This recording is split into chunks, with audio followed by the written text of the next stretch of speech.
بسم الله الرحمن الرحیم الحمد لله والصلاة لأهلها اما بعد. محترم حاضرین و سامعین، نئی نسل خطرات کے بھنور میں اس حوالے سے ہم نے پہلے کچھ نقل کیا تھا. اسی سلسلے میں آج یہ بات عرض کرنی ہے کہ جو جاسوس قاہرہ کی مسجد سے پکڑا گیا اس نے بہت ساری باتیں بتائیں اور ایک بات کہی تھی کہ آج تمہاری قوم جنسیت میں غرق ہو گئی ہے اور آج تمہاری قوم نفس پرست بن گئی ہے. اور اس نے کہا تھا کہ تم سمجھ نہیں سکتے یہ ہو کہ یہ ہمارے ان حملوں کا نتیجہ ہے جو مجھ جیسے عالم تمہارے تہذیب اور تمہارے مذہب پر کر رہے ہیں. پھر اس نے کہا تھا میرے دوست یہ حملے جاری رہیں گے، میرے دوست یہ حملے جاری رہیں گے، اور میں یہ پیشن گوئی کر سکتا ہوں کہ ایک روز اسلام اس دنیا میں نہیں رہے گا. اگر رہا بھی تو ایک فرسودہ نظریے کی شکل میں موجود رہے گا اور اس کے پیروکار یعنی مسلمان جنسی لذت میں مست ہوں گے.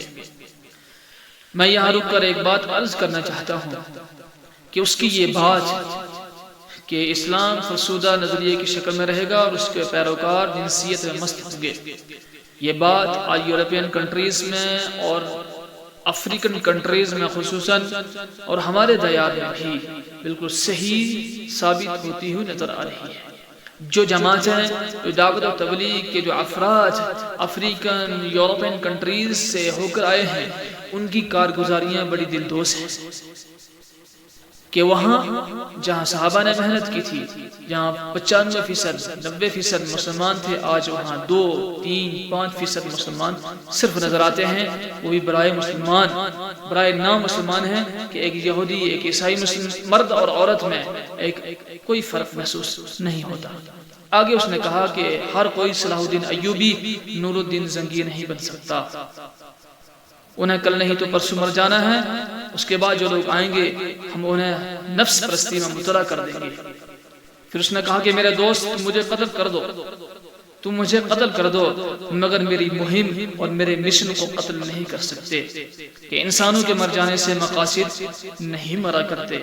میری جگہ کوئی اور آ جائے گا، ہم اسلام کو ختم کر کے یا اپنا غلام بنا کر ہی دم لیں گے. اب چاہو تو تم مجھے جلاد کے حوالے کر سکتے ہو، میں کچھ اور نہیں بسا سکتا.